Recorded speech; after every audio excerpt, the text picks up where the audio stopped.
AI వల్ల job creation ఎక్కడ అవుతుంది? How can we get acquainted and equipped with skills like that? అంటే ఇప్పుడు ఏఐ వల్ల ఏమవుతుందంటే మనకు కంప్యూటర్లు వచ్చాయి, జాబులు పోతాయి అన్నారు. ఇంటర్నెట్ వచ్చింది, జాబులు పోతాయి అన్నారు. కానీ అక్కడ మిస్ అవుతున్న పాయింట్ ఏంటంటే జాబులు పోవట్లేదు, జాబ్స్ ట్రాన్స్ఫార్మ్ అవుతున్నాయి.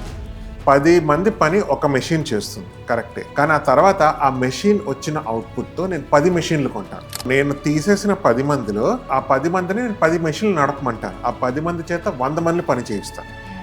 అప్పుడు మీరు అనొచ్చు, ఓకే మీరు 10 మంది చేత 100 మంది పని చేస్తే 100 మంది ఏం చేస్తారు? 100 మంది 1000 మంది పని చేస్తారు, 1000 మంది 10,000 మంది పని చేస్తారు.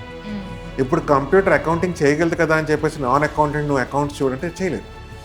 ఏఐ అకౌంటింగ్ చేయగలదు కాబట్టి ఏఐ ఏమొచ్చి మీరు అకౌంటింగ్ గా తీసుకుని మీ అకౌంటింగ్ ప్రిన్సిపల్స్ చూస్తూ మీరు ఇంకా బాగా చేయగలరు. అంటే 10x ప్రొడక్టివిటీ పెరుగుతుంది ఏఐ.